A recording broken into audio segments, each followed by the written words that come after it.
Hello and welcome to just a little Halloween special. I did I did briefly show this game, I think, before. Let's try to adjust the balance here. Note that for those playing with headphones, this game is very, very loud. You will have to, there's also no in-game volume slider. Just, fair warning. Now I'm just going to see if I can fix the volume balancing a little, so if you hear a little crosstalk before I get that fixed, that's, yeah, oops. So let's I see a little spiking going on there. I think I'll boost a little. There we go.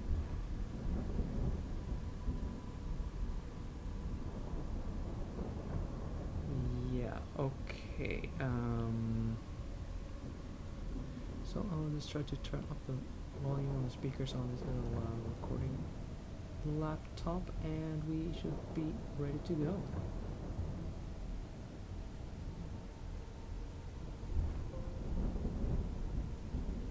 Ding.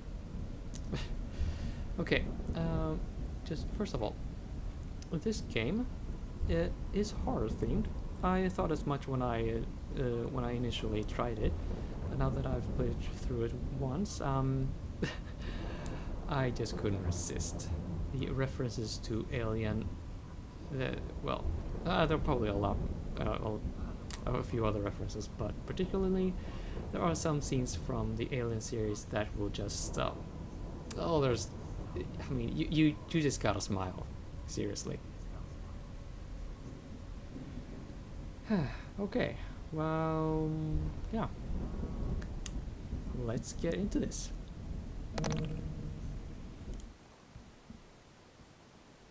Oh, that was loud.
that better? Welcome to the Cayne Corporation Stasis Plug Suit.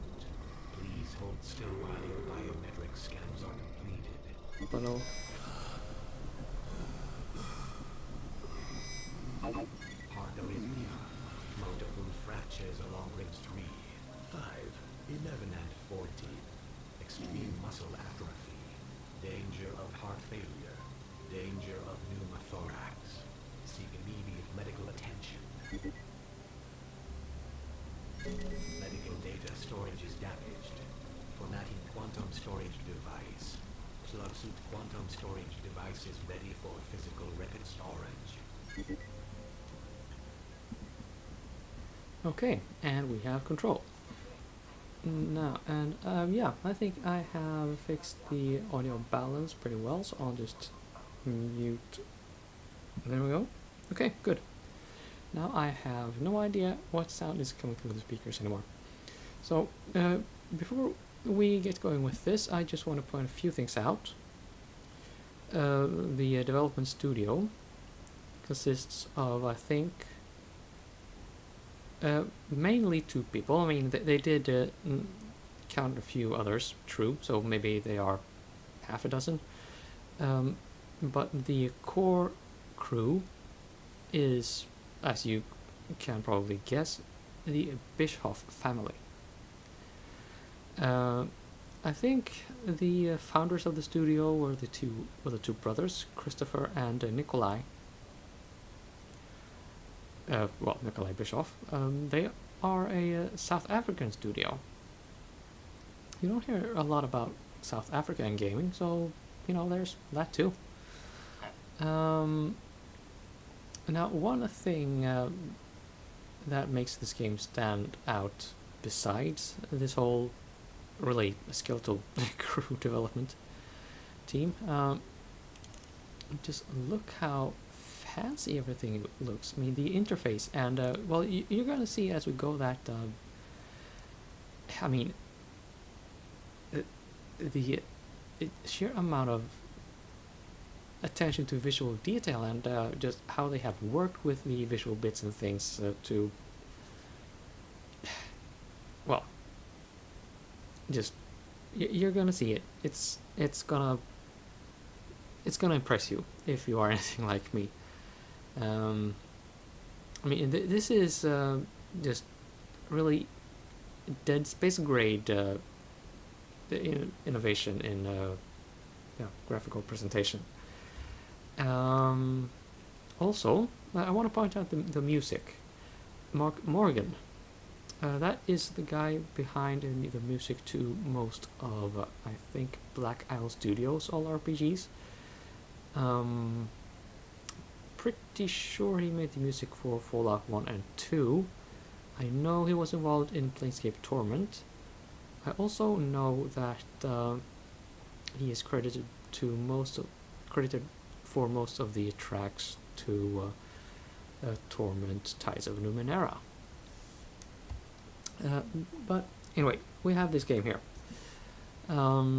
Apparently, this is a game where you can die a lot, and I should also warn you that the voice acting in this game isn't good. Just putting it out there, just fair warning. It's not great. I think, I have a suspicion that they hired on friends and family because they did not, want to shell out money for, big name voice actors. Or maybe they just couldn't find anyone, and, they had their friends and family around, and, yeah. It is what it is.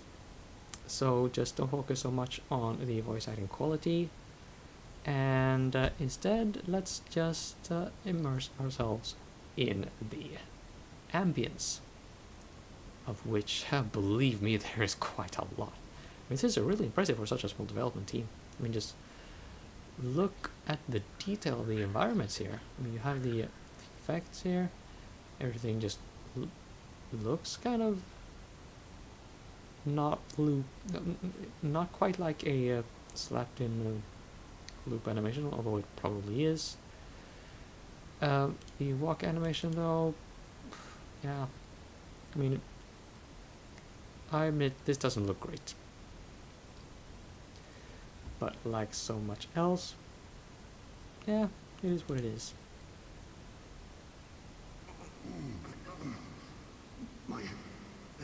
My heart. So you noticed how we walk pretty slowly. That's a sort of gameplay quirk. Oh, look at that! Now we can open the door. That happens.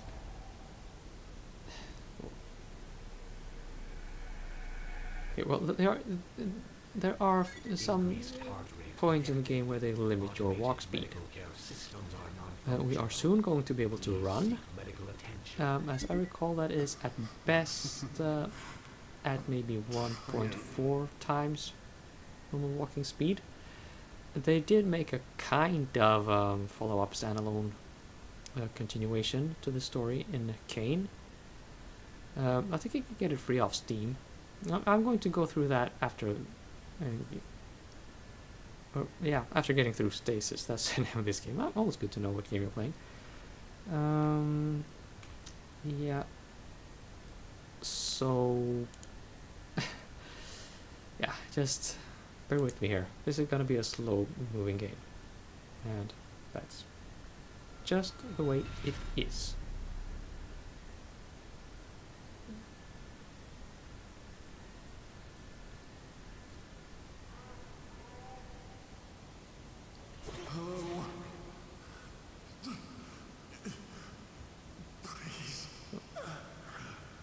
Note that, like most other games that have little audio logs, and in this game you can find PDAs lying around. You don't have to read them, but you should. I'm going to read them out to you because, well, they are that few and far between, so I think I can manage that. I saw what you did there, game. At least the computers work. Okay. Subject answers at S. Batch number yada yada blah blah. Stasis pod acquired. Mining transport orbiting Titan. Part of a long-term terraforming operation. One of 17 stasis pods reserved for Project Kitchen Knife. What is that, you wonder? Actually, we are never going to find out in any kind of detail. Suffice it to say, there's some shady shit going on this little space station. P. Jackson. Blah blah blah. Acquires an escape pod from down transport between Earth and Mars. 1 of 4 stasis pods.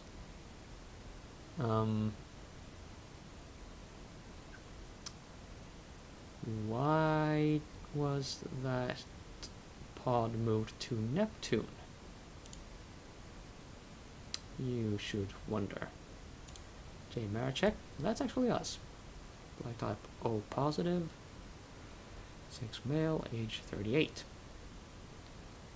Personal transport ship intercepted en route to Titan Station is Benza, 1 of 3 stasis pods. I don't know if the game will... I mean, I don't know if this matters very much, but I suppose I can tell you that we're going to see a flashback wherein the main character spends some time with his wife and daughter on a spaceship. I'm guessing that is the transport ship that was intercepted, and that the 3 stasis pods contained John, 1 his wife, and the 3rd his daughter. Well, I think it's his daughter. Anyway, we are going to see more of that as we go. Huh, they're all male here. That's interesting. I think that's significant. Well, anyway, acquired, returning luxury transport. All hands lost. 1 of 12 stasis pods.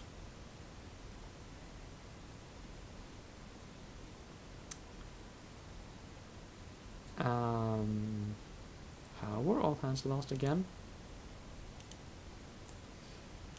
Notifications. In addition to Dr. Essex. Yeah, you can scroll with the scroll wheel, by the way. We are happy to welcome Sarah Salvatore, the new head nurse of product storage. It was a sad day when Nurse Daniels left us for greener pastures, and she will be missed. Notice, as our cloning facility has been deemed too costly, we are happy to note that product storage has now been upgraded to a level 6 facility. We are now the #1 supplier of human specimens to the entire facility. After the unfortunate incident in Product Storage 2, we will be undergoing regular upgrades and maintenance, starting with a new lockdown and security system. Thank you for your hard work and dedication. 2 weeks ago, a false security lockdown occurred in Product Storages 2 and 3. Cayne Corporation has terminated operations on both floors until a cleanup crew can evaluate the situation. We regret to report that 17 crew deaths and the expiration of 12 unopened products occurred due to the emergency venting procedures. Expiration of unopened products. Yeah, are you getting creeped out yet? I think you should.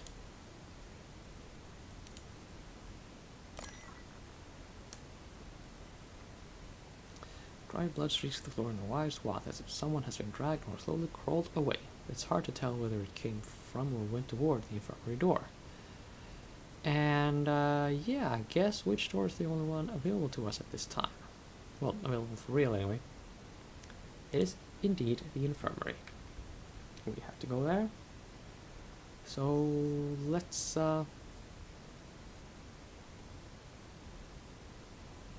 take the long way around, I guess. Note that in this game you can also die in many fascinating ways.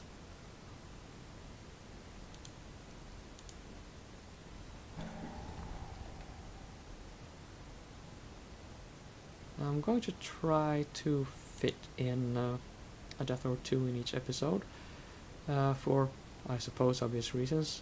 There's not going to be a whole lot of dying in this. But we'll see.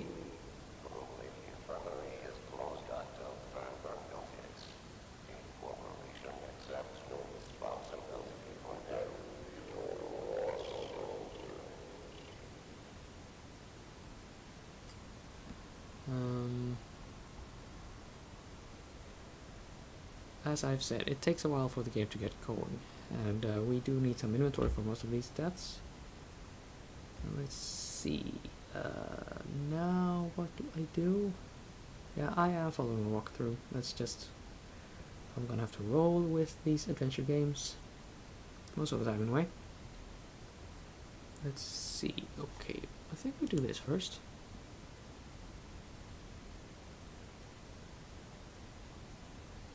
And I don't know how you're supposed to know this, but if you click here,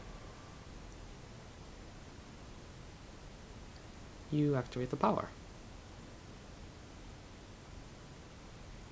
And what we need to do first is to activate the dockmate scanner, which we have done. Now if we activate something else, boom. The breaker is flipped, so we have to just do one thing at a time.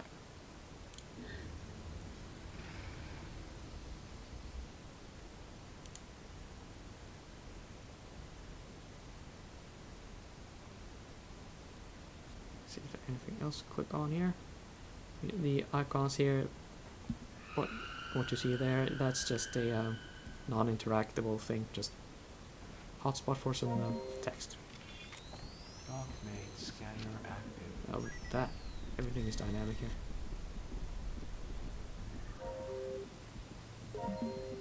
Multiple injuries detected. Well, I mean, not the 2D animations themselves, but the environments. Dynamic lighting. And morphine combination suggested. Thank you Well, for using Dockmate systems. We'll be seeing a lot of that as we go. Today,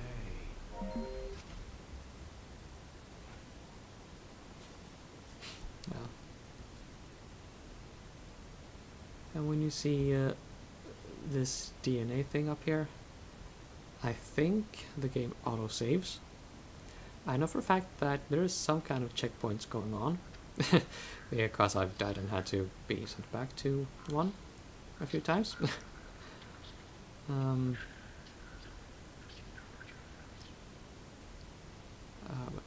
yeah, this is also where you go to the menu. That basically just allows you to save or load the game. And this here is your inventory. Right now, I have a dock-made systems mixture and an empty hypodermic syringe. I can do that and stab myself a little with it. Deep breath.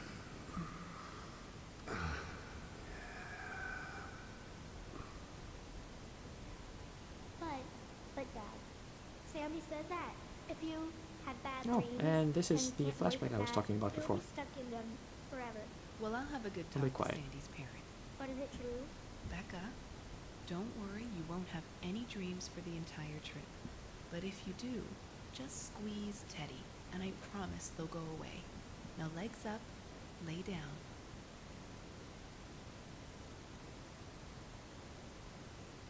There you go. Sweet dreams, my girl. No. Wait. Sing it. Sing the song. John, looks like we have a song to sing. Go to sleep, my baby girl, in your warm bed. Soon you will rise again, to drift away, sleepyhead. Dream of us, and you will see. Monsters can't harm you or me. Close your eyes again. Worry no more. Stars and the moons, they will pass us by soon.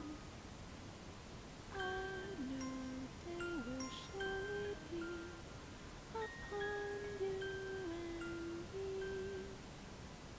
So go to sleep, my baby girl, in your warm bed.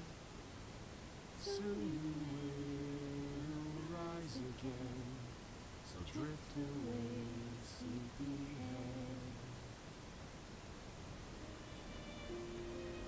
You know, you could have just told her that we're gonna have so many drugs in our system that we'll barely remember our own names. Yeah. Somehow squeezing Teddy seemed a little more comforting than you'll be in a drug-induced coma. We are almost done here. Do I get a Teddy?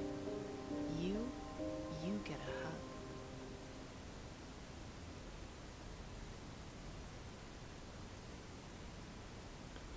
Rebecca? I need to...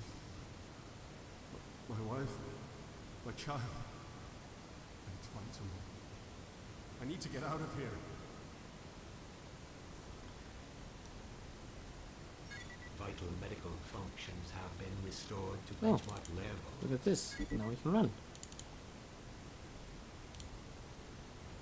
And yeah, doesn't save us a whole lot of time, but hey, it's a thing that can happen. So the game kind of implied there that John's daughter, this is John, this is the main character. Yeah. So there's something wrong with his daughter, probably. And this is a medical research something. Well, yeah. Anyway, it's research involving biology, and some of it is medical, some of it is tiny bit disturbing. But I think that's gonna be it for this episode, and do we do the thing already? Well, anyway, one thing at a time. See you in the next episode. Now, dinner time.